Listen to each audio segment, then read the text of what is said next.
that. So without further ado, let's start at the top guy. Sure. And we'll start with Jihaad Campbell. And I just want to say I put in the thumbnail Micah Parsons. And I texted Fran this morning as I'm putting as I was sending Julia the information for the thumbnail.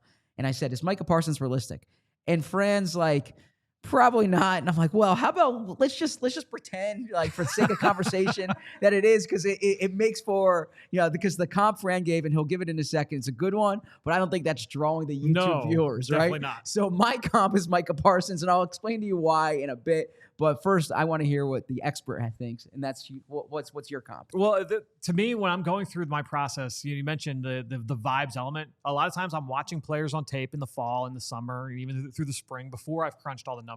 And I'm watching a guy, and sometimes it just clicks, and it's like, oh, like he looks like this player, he feels like this player. And then sometimes that holds true through the process. Oh, the athletic testing, whatever happens, or you get the full body of work from an analysis standpoint with looking at the production metrics, and it just hits you. To me, when I'm building a comp, when I'm trying to find one through a process like this, it's a version of modeling that teams do when they're going, like your analytics teams are going to go through when you're trying to find, all right, what are some the combination of factors that might result in a positive outcome with a draft pick, right? So let's take a look at some of the markers for Jihaad Campbell that kind of set him apart from others. So right off the bat, he's 6'0", 2'7", so 6'2" and 7/8. So right off the bat, I want to take a look at all linebackers drafted in the last decade. And I want to say, all right, no one shorter than 6'2". And I want to look at his 10-yard split in the 40-yard dash was 1.53. That's elite. So I want to say at least 1.59 in the 10-yard splits. All right, that's an explosive athlete who's taller. I'm going to eliminate anyone that's under 230 pounds.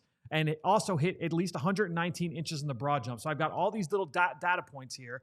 And that's going to spit out a nice sample of players to choose from. So Julia has graphics of players that I spit out from this sample. So this is everyone drafted in the last decade, first and second round picks that had those 4 data points. All right, so no shorter than 6'2", at least 230 pounds, at least 1.59 in the 10-yard split, at least 119 inches in the broad jump. And so that gives you, here are the round 1 and round 2 picks. Micah Parsons is on there, and you start going through and like, all right, like who are the guys? Is there anybody from this list that makes sense? They're like, oh, you know what? I kind of see this player as similar to Jihaad Campbell. And again, I've got a lot of other data that can kind of help to draw these comparisons. But Micah Parsons, like you said, is on there. The name that I ended up getting drawn to, and Julia, there's also the day 3, the day 3 graphic as well. And you could see, honestly, there's only 5 names from the day 3. One that's interesting is Andrew Van Ginkel, a player who excelled under Vic Fangio. But when you're looking at these players, anyone that fits these measurables, there were only 5 of them that went on day 3. The large majority went day 1 and day 2. So that kind of encapsulates the fact that Jihaad Campbell's a special physical specimen. Guys that are built that way, that are that explosive, they go early in the draft. So I think that kind of painted that picture there. But for me, I landed on Quay Walker, former Georgia linebacker who went in the 1st round of the Green Bay Packers. And Quay Walker, if that's the outcome for the Eagles with the 31 overall, with the 31st overall pick, would that be a good outcome? Well, I mean, someone who, by the way, his 5th-year option was not picked up. Exactly right. So yeah, I would say that direct outcome would not be good. Now, obviously, I'm looking at it as what was Quay Walker when he was coming out of Georgia. Exactly. And so, all right, well, this is a guy that obviously had the size, had the explosive ability, was still pretty raw to the position. He was still pretty new to the off-ball position, like Jihaad Campbell. When he got to Georgia, a lot of his time was spent on the edge, on the perimeter, and then he eventually moved to the off-ball position. So there's some similarities there. Tail of the tape-wise, basically the same exact length and wingspan, 32.5-inch arms, 80-inch wingspan.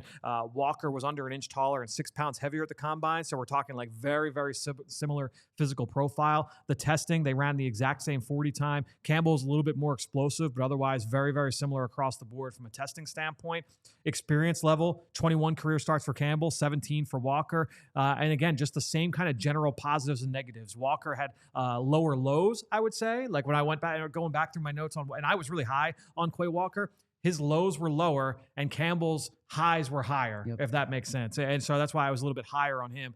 Tremaine Edmonds was another guy that kind of came to mind. He just missed some of the parameters there, but similar raw test numbers there for Tremaine Edmonds, who obviously was a top 10 pick and got paid a huge money deal from the Chicago Bears in free agency. But those were a couple players that came to mind for me. Yeah, so I said Micah Parsons, and I was fiddling through my computer because I was trying to find my 2021 notes here. Okay. And the reason is for the exact thing you said about Quay Walker is we're not looking at the player now. We're looking at the player coming out. Yep. And so with Micah Parsons coming out, a sentiment I had, and I remember that draft vividly. It was the year the Eagles took Devontae Smith, Patrick Surtain, J.C. Horn, were other players we were talking there.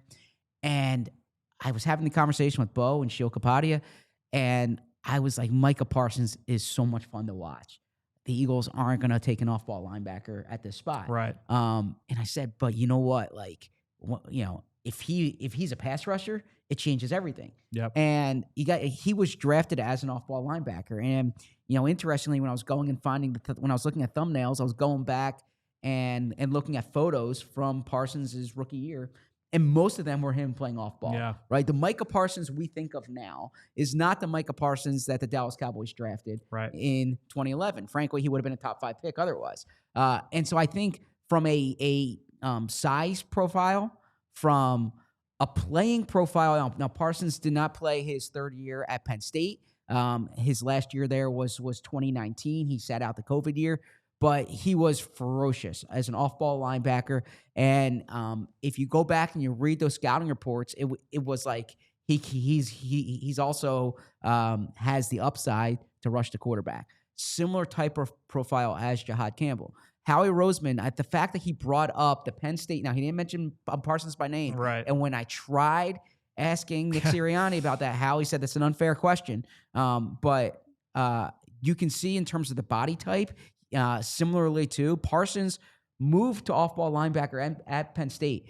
For those who remember him when he was a high school player in Harrisburg, he was a pass rusher. He was a pass rusher and he was a running back. Jihaad Campbell was a pass rusher and he was a wide receiver. Now, I'm not saying Jihaad Campbell is going to be Micah Parsons, but it doesn't take a lot of squinting to see that type of athletic ability, to see that type of athletic toughness, to see the explosiveness with which he plays with.